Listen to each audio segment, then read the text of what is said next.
With all the great features we've been covering for the VST channel mixer, you may be wondering if there's a way to save these setups to recall during any project you're working on.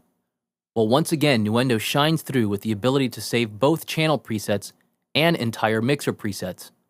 In this movie tutorial, we'll go over the basics of creating and managing channel presets, as well as discuss a few ways in which they are best used. Channel presets are created one way and one way only. Right-clicking on a PC or control-clicking on a Mac, the VST Mixer context menu appears. Within this menu, you have the option to save the currently selected channels or to save all the channels in the entire mixer. Saving a single channel preset saves all the channel strip information, settings, volume, pan, inserts, and sends and EQ settings for that particular channel. Saving all mixer presets saves the entire configuration of the VST channel mixer for the project you have open. Whichever option you choose, once you select it, you're provided with a standard file saving dialog box. Nuendo saves channel presets as a .vmx file format. This is a mixer file format used only by Nuendo.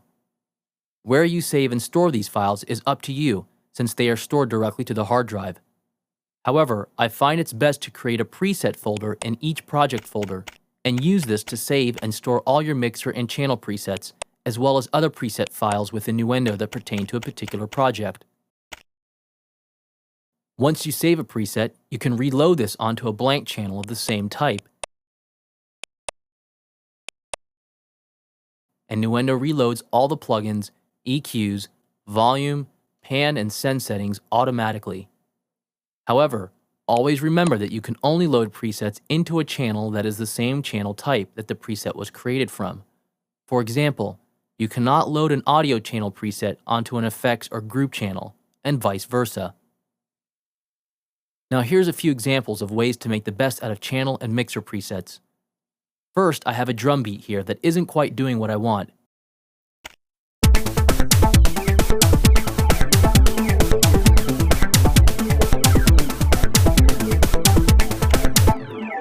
I remember a chain of plugin effects that I used in a previous project that might just do the trick. So what I'll do now is first reopen the old project.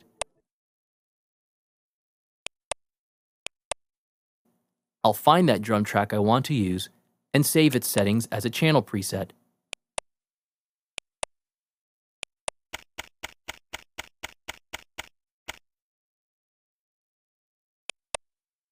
Now I'll return to the current song and reload that channel preset over this new drum track.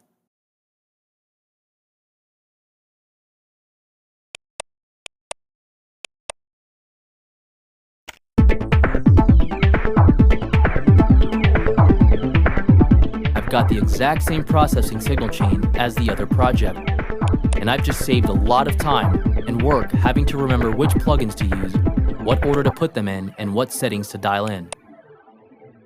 Here's another example. I have a synth track here I want to double up.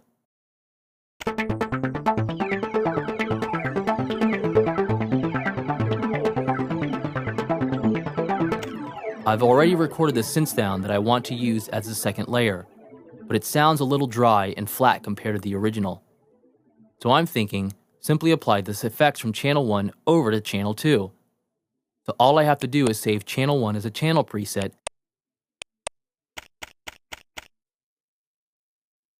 and then reload that preset onto channel 2.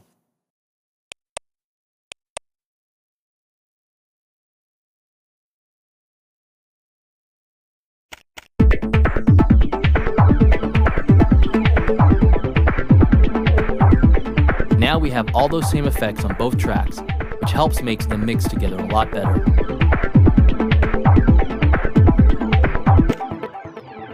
So if you haven't noticed, using channel and mixer presets is not only a useful way to save and restore settings within the mixer, it can also be a real time saver when you've got serious deadlines to meet and nail-biting time crunches to work under.